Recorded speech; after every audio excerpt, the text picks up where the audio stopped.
Welcome, welcome. Hope everyone is having an amazing day. My name's Enrique. I'm a content creator at Alpha Airdrop and Polkadot ecosystem agent. And today on the show, we're in for a special treat.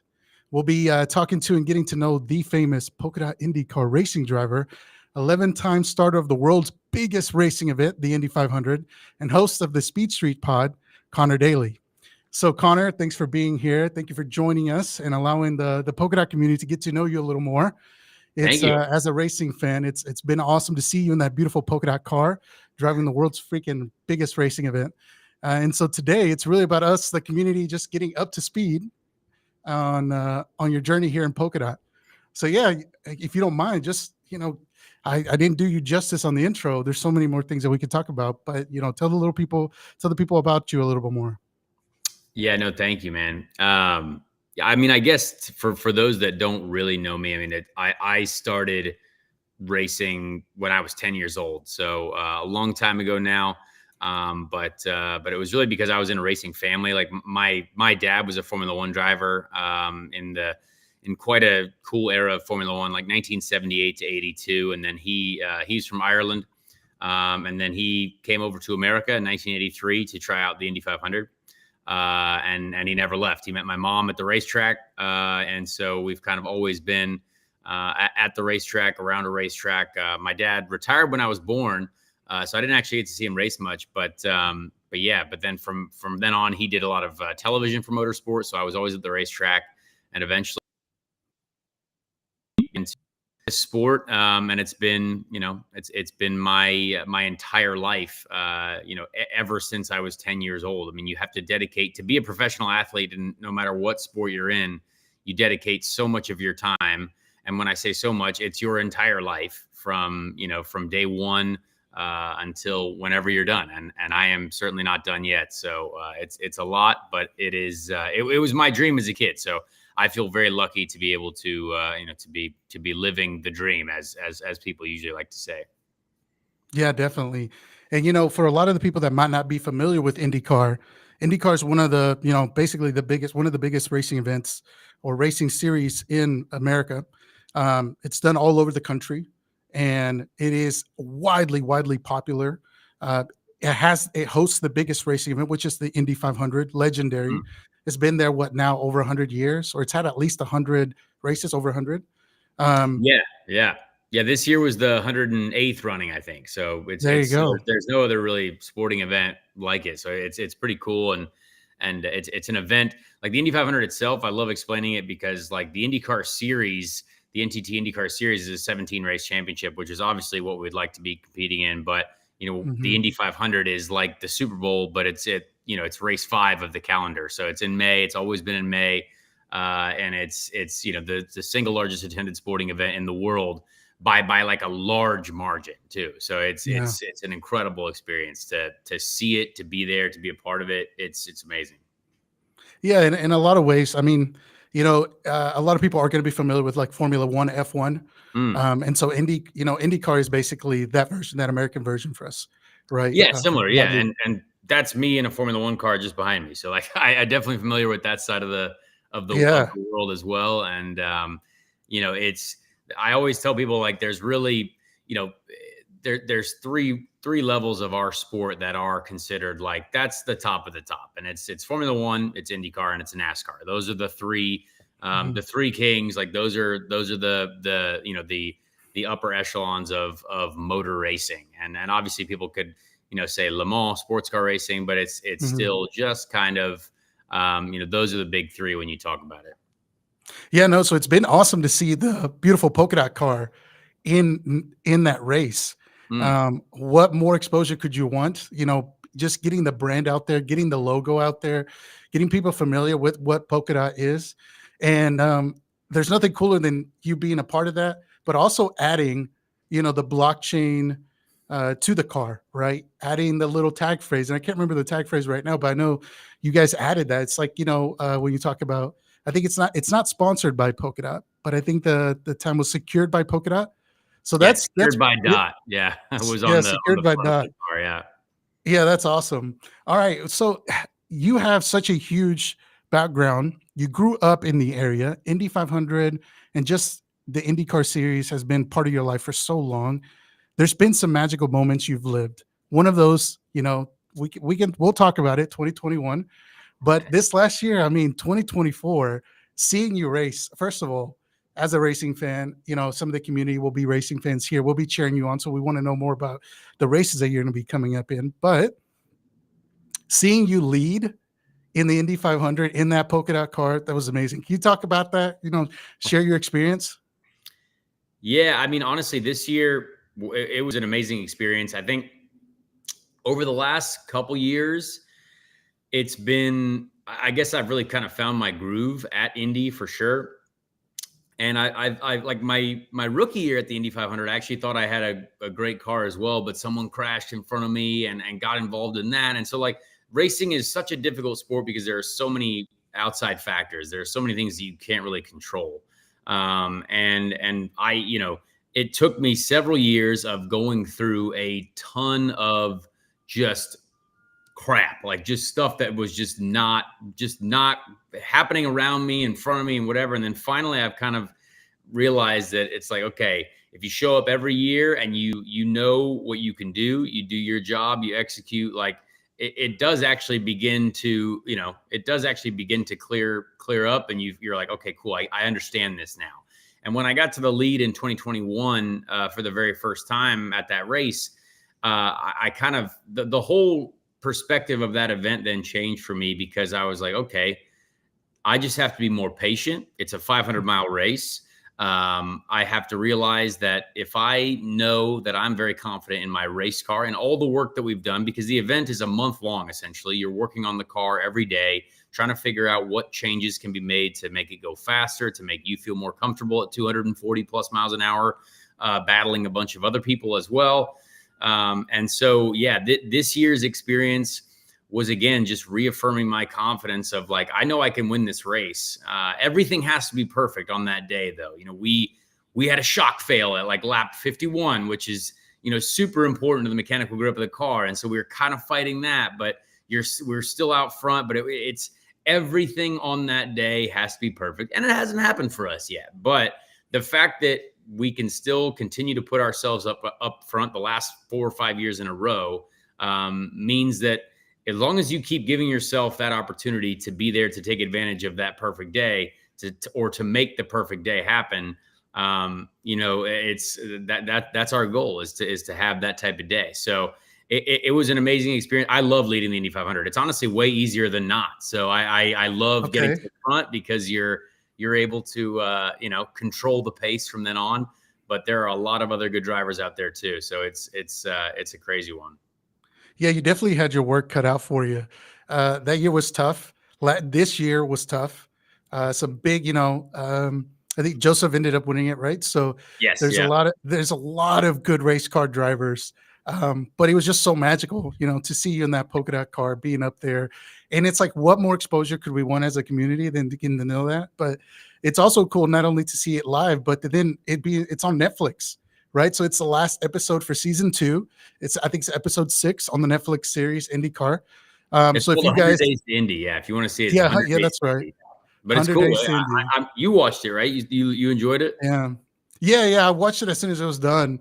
I mean, I'm a big fan of all the, the racing series. I started out with Formula One and NASCAR, For and then sure. got into IndyCar. Right. It's huge in Florida. It's huge in Indiana. And so getting to see that was really, really cool. Definitely kind of like a surreal moment where Yeah. blockchain and racing comes together. And it's not a pairing that you would think, right? But it's definitely worked. And we're very excited to have you. You've become kind of this polka dot sensation, this race car, rock star superhero for us, being able to put the brand on the map and just, help get the awareness out of what we're actually doing behind the messaging. And so that's kind of what I want to get into now is, how long have you been in blockchain? What was your road into blockchain? And then, is blockchain a bigger topic than we think when it comes to, the general public and racing fans and all that? What's been your experience? So that's a great question. Honestly, for me, there was another driver that I was living with, like in 2017, Alexander Rossi, actually, who drives for McLaren right now. Mhm. on the IndyCar side.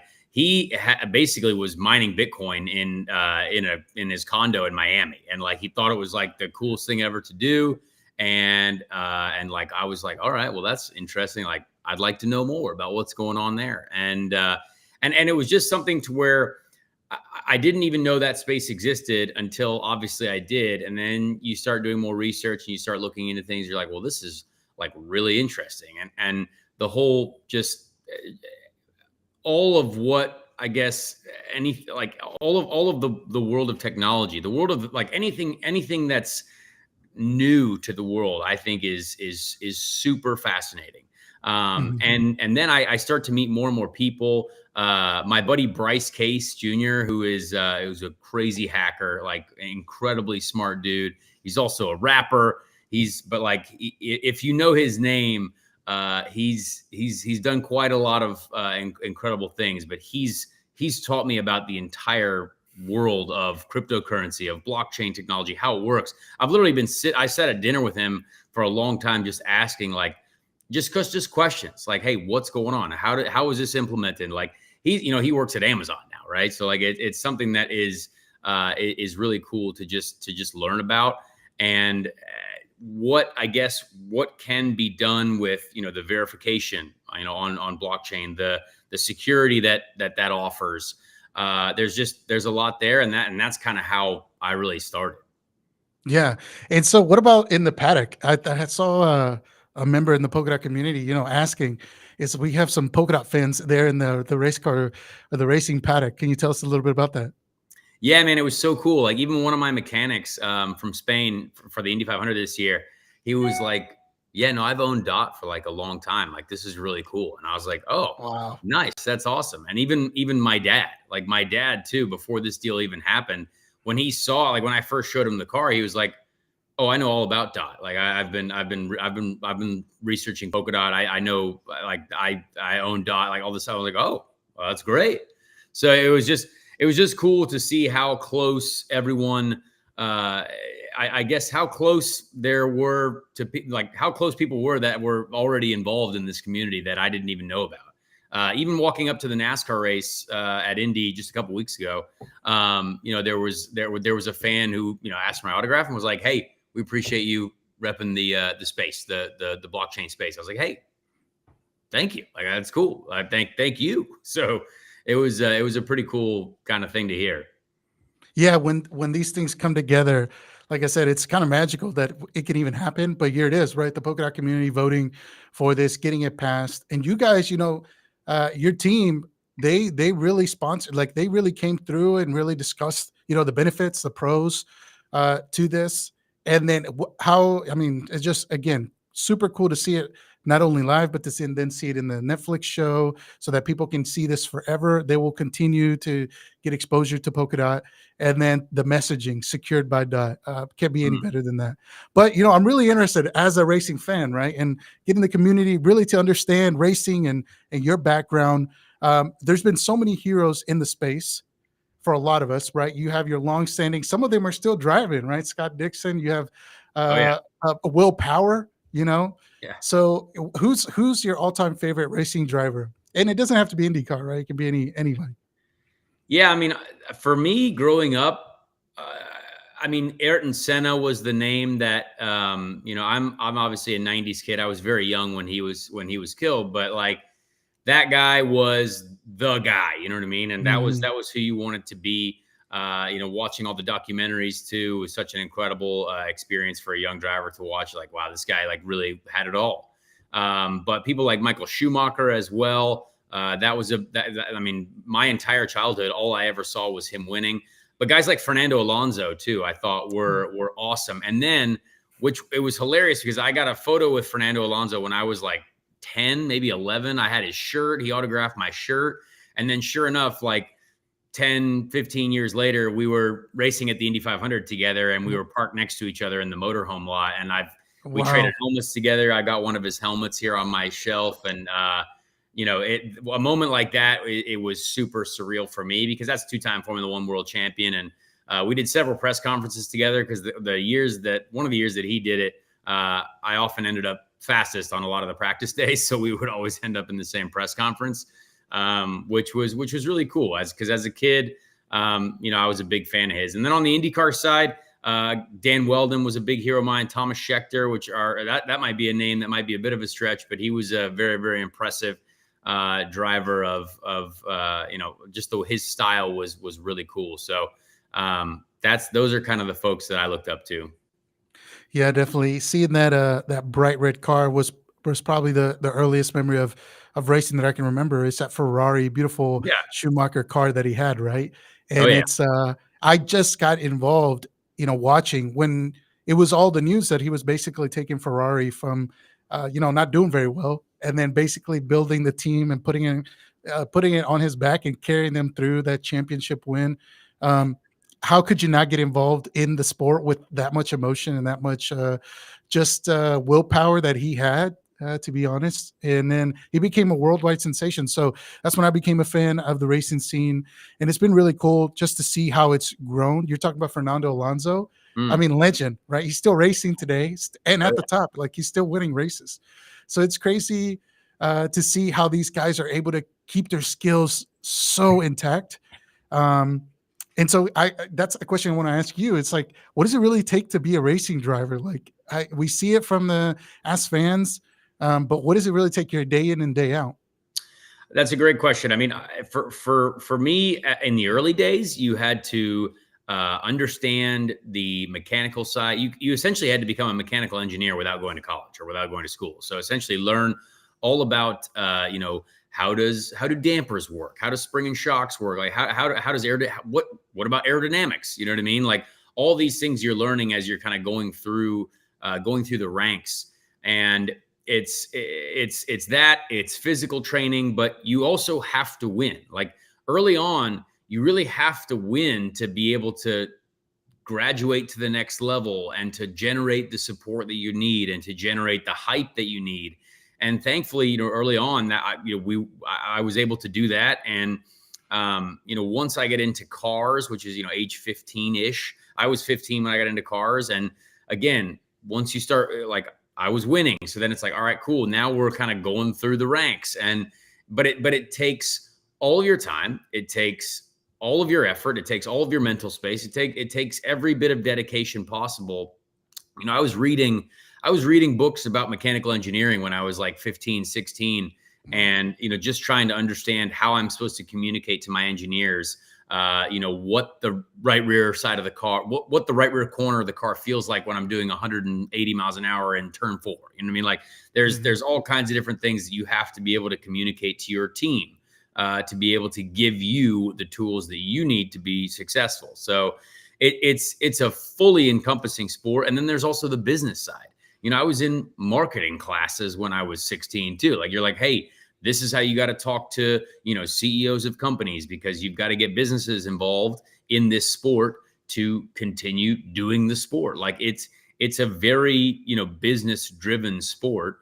There's obviously the athletes, but there's also our sport is used heavily by businesses to do B2B deals, to purely market things, to make a statement of any kind, to just have a platform. And so all of those things you kind of have to learn at a young age, but I consider myself learning more every day, obviously, especially in this space. But that's kind of how you kind of go about doing it. If you win, go to the next level. You win that level, you go to the next level. And there's almost a self-scholarship way to do that too. I was able to win the championships that if you won, you got the next year paid for in the next series up. So I kind of self-funded myself, through the junior ranks. And that was kind of what it took at the time for us. Yeah, and you've been able to, market yourself. You're kind of known for that too in the space.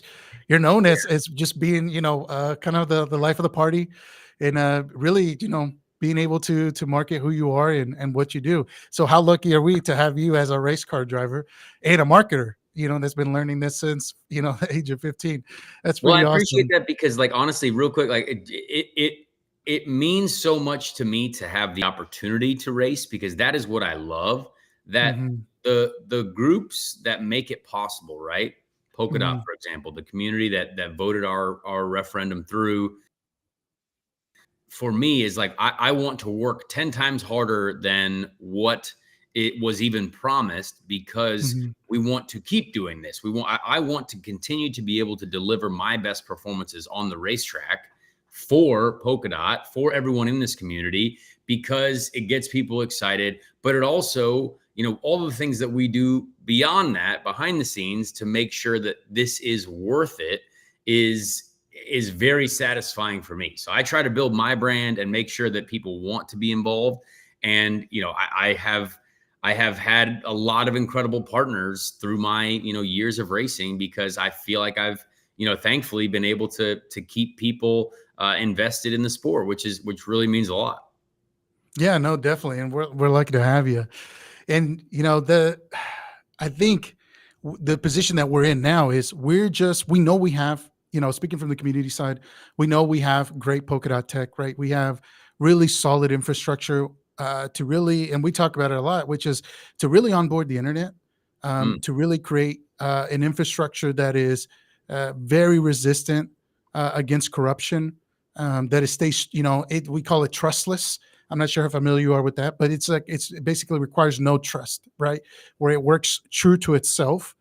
And it's exciting now that we get to showcase and start inviting people into this community, and getting them, involved in one way or another, whether it's through racing or supporting your events, but also hopefully onboarding them onto our community and the blockchain itself, getting them involved in governance and all those things.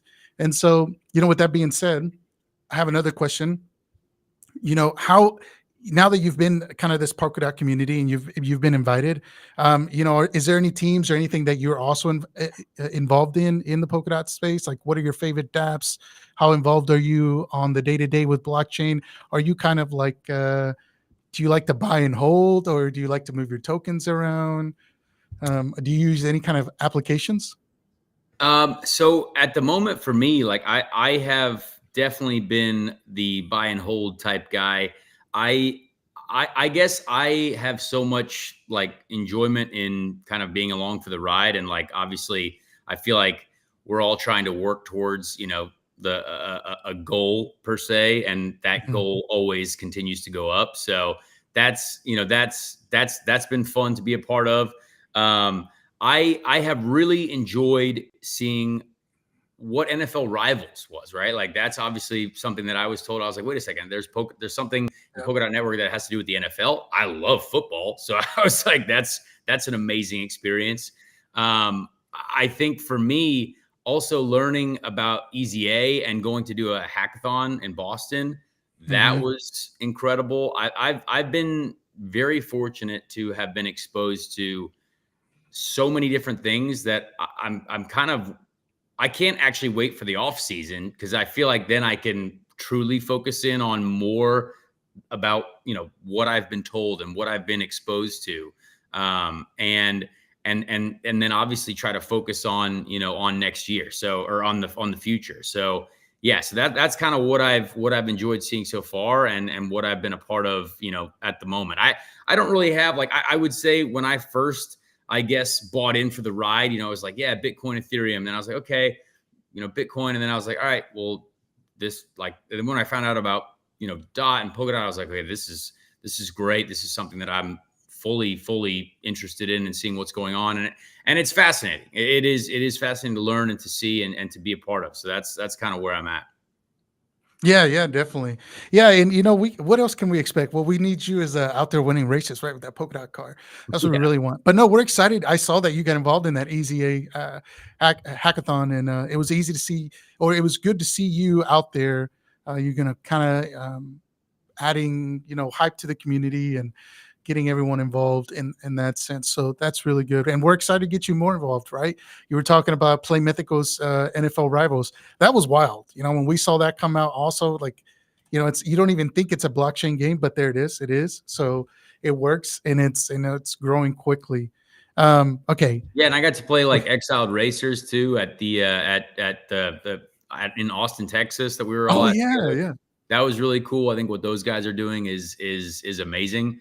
And I think what excites me most about, like, let's say Exiled Racers, for example, like there's so much there. Like there's so much potential there. Cause like when I think racing, I think, well, I've got all these really cool different helmets that you could create into, and there's so many things that I think, I guess can grow with that game itself. So it's pretty cool. Yeah, definitely. And you know what? I just had a memory, and I don't know how much you can talk about it, but I'm all about getting the alpha for the people. Angie Dalton was Yeah. talking about, having you be maybe a race car driver in an upcoming game. And I mean, if you can't talk about it, that's fine. We're in here, but this is for the people. This is for the community. Get to know you a little bit more. I know Mythical has a game called the Nitro. I think it's Nitro Nitro Nation. Nation. Yeah. Nitro Nation. Yes. And so that's, it's about racing and cars. Are you allowed to talk about that? Are you going to be involved in that? Because I really don't know. Well, I have truly enjoyed getting to interact with the folks at Mythical. We have talked a lot about it. I think there's an exciting future there for sure. The energy that those folks have too about what they've got going on and what we have going on as well. I think is a perfect partnership. So when I first started hearing about, well, like maybe what we can do in the game or what we can do and what we can build is exciting. So I'll leave it at that for now because they are the folks that are far smarter than me, but it's been very cool to interact and see what they have in store. Awesome. Well, that would be pretty cool to have you on there. Again, I appreciate you, giving us a little bit and getting the community excited about this game. So Mythical has a lot going on with it. But I want to turn it back to you. And so in this situation, what, being a part of this community and getting sponsored by Polkadot, what has that felt like for you and the team? I think for us as representatives, it's been very unique, right? It's something that is, I would say, new to our space in motorsport, right? But every day in racing, we are trying to be better every day. We are trying to find what puts us on a higher level than anyone else, right? We're trying to, push the boundaries, right? And we're trying to use technology in a way that no one else does. And what better partnership than Polkadot? From what I've learned and from what I've seen being built on Polkadot is fascinating. And we are essentially trying to do the same thing in a way in racing. Like we're trying to build cars better than everyone else. We're trying to use technology, data, wind tunnels, simulation work, all this stuff to try to be better than everyone else. And so that's what gets me fired up about it. And I think the passion also that the community has for just what the future looks like from a building perspective, like for all these incredible young people at the hackathons, right? That we're building in 24 hours, we're building things that I was like, no shot am I able to ever do this, but there's a whole generation of incredibly smart people that have access that it's right there in front of them as long as they know that it's there, to the Polkadot network, the community.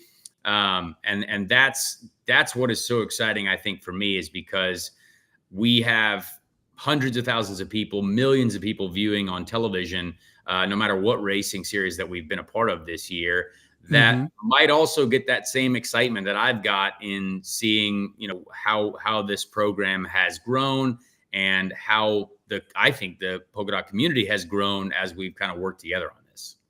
Yeah, and you guys have multiple Polkadot cars, so it's really cool to see that as well. But there was a huge announcement today, and you're officially back into IndyCar. And so can you tell us a little bit about that? How do you feel? That's a huge announcement to have. Yeah, no, it literally just went live an hour and a half ago. So I my phone, I currently have, I think, 30 text messages that I just received because it's like, hey, this is cool news. But we're doing the rest of the season in IndyCar. Sadly, it's not a Polkadot car, but it also means that I was just kind of picked up because our Polkadot car was only for the Indy 500. That was the deal that we had, but a team needed a driver and they thought that I was the guy, which is really cool. It's obviously a sport that I love and I've done a lot of, but haven't had the right opportunity to get back in, and so to do these last 5 races is really cool. We're racing Saturday night in St. Louis, a track that I've gone really well at in the past.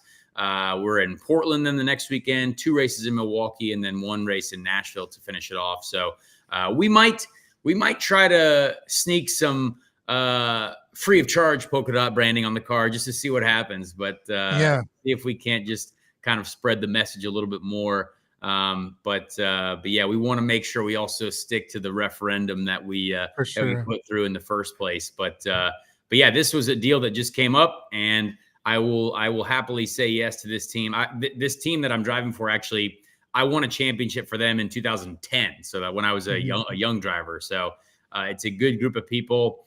And yeah, it's going to be cool. So all of a sudden I'm now racing, I think from this Saturday, every single weekend until September 27th, except for 1 weekend. I have 1 weekend off.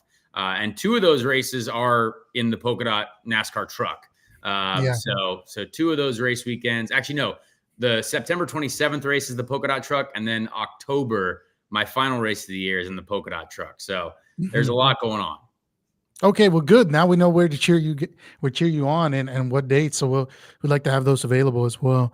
Sure. And then exciting, hopefully I don't live too far away from Nashville. Maybe I can pop in Come on, and let's be able to go. see you live. Yeah, Yeah. it's always nice to be in Nashville. Anyways, it's always a good time, right? Yeah. But man, it's been awesome. One thing I really want to get into, which is your street speeds pod, right? Or you said Speed Speed Street. Street. Speed Yeah. Street. That's what it is. Speed Street pod. What got you into media? What got you? I mean, you're friends with all these, amazing race car drivers, and you've been in the scene for so long. You're a perfect person to do that. So for us, again, it's another win. It's like not only do we have an awesome race car driver, but we have a media personality himself, marketer extraordinaire since 15 years old. So yeah, tell me a little bit about that. How'd you get it started into that media atmosphere? Because I remember watching Bus Bros. Yep. And then, all of a sudden they're gone. So it's good to have you on there. Tell me a little bit about that.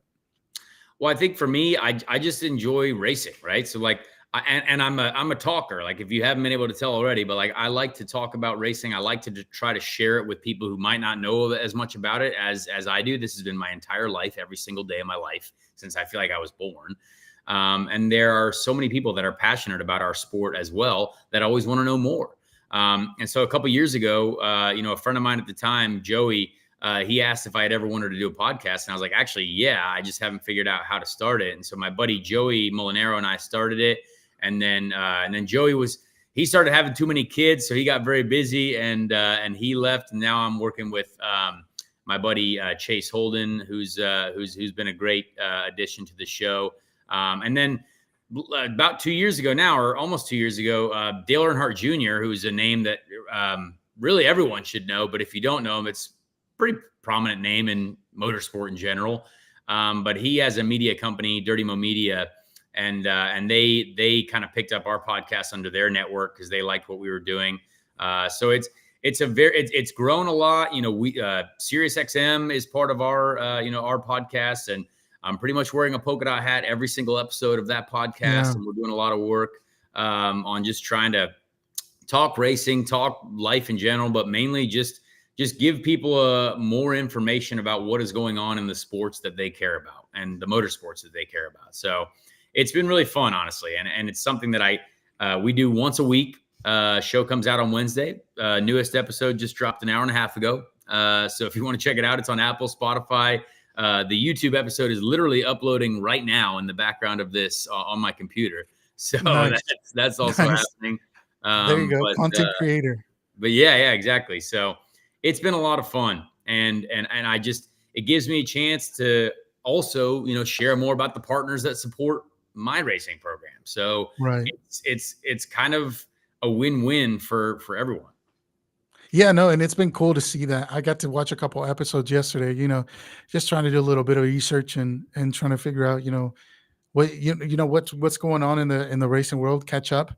And I got to say, it's really good for people that aren't maybe as aware of what IndyCar is and what's going on in the racing scene. I mean, some of your best friends come and interview, and they just happen to be the superstars of IndyCar series, right? So Yeah. that's really cool. You have the best access. You were born and raised in the area, so racing comes in your blood. You've been around the scene for as long as, I mean, since you were a kid. Yeah. And your family's all about this, so this is really good for us as well, and we're excited to have you. Yeah, so tell the people, where can they get to know you? Where can they get to follow you on the socials? Yeah. So I'm at Conor Daly 22 on Twitter or X, whatever it is now. And that's where I'm probably most active. Instagram's Conor Daly 22. My YouTube channel is Conor Daly 22. So feel free to subscribe over there. Check out the podcast. I'm on Twitch as well, Conor Daly 22. I used to be number 22 all the time. I haven't been 22 in IndyCar or NASCAR yet, but 22 is my number from when I was a kid for forever. So that's just kind of what I've stuck to. So yeah, I think that's and on TikTok it's Conor Daly Official, and then on Facebook I don't really use Facebook as much, but you kind of have to have one. So it's Conor Daly Official page on Facebook too. Awesome. Well, at this case, um, I think, the closing statements is we're very happy to have you. You've been this polka dot superstar now. You're being involved, not just, it's really cool, not just to see you at racing the polka dot car, but seeing you involved in the community. That's been such a win for us. Man, like, what more can you ask for? So this, lucky to have you and lucky to be able to interview you today. Do you have any closing statements out there for the people, the polka dot community? Yeah, I think honestly it's more so about the future and what we want to continue doing. I think we've this year was amazing, but we are obviously wanting to continue this, and so we're gonna kind of keep working on what the future looks like. We're gonna be presenting something about hey, this is what we think we can do together next year Mhm. and in the future, because we have so much that is going on right now that realistically it doesn't have to do with marketing. It has to do with the builders. It has to do with creating some pretty impressive connections to very large companies that are willing to build, that are willing to look at having people from the polka dot community work with them and build some incredible stuff for these major companies. So I think that is what I am most proud of. Honestly, I love marketing. I love being a flag bearer for polka dot, and I always just want to make sure that people know that this is not just a surface level thing. We have Yeah. so much going on. We want this to be a long-term thing. We want to compete for a championship. This year, we only got to kind of pick and choose a couple races, but next year we would like to be competing for an overall championship in whether it's the NASCAR space, the IndyCar space, realistically, probably the NASCAR space, because there's more races, more Mhm. opportunity for eyes on our vehicles and everything that we've built. So there is so much that the people need people need to know about the blockchain space, that people need to know about how blockchain technology can improve their companies, improve their lives, essentially. And there are even so many ways that race teams could implement this type of technology. I am very excited for what we have coming up. We're definitely going to be presenting something very soon about what our future, what we would like our future to be as we continue to work with everyone at Polka Dot. But I hope I continue to make people proud. I hope I am making people proud. I certainly will be doing my best, and yeah, we're really excited about what's going on in the future and the companies that that we're working with. I mean, these are not small companies, and even a Yeah. company like Toyota has literally been like, yeah, no, we've vetted out Polka Dot, like we could work with them. So like that's pretty cool to be on that type of level. Yeah, no, definitely. And it's been an amazing journey for us to cheer alongside you. And we hope that it continues, right? So there you have it, ladies and gentlemen. You have the one and only Connor Daly. Lucky to have you today. Thanks for showing up. And that'll be the end. See you guys.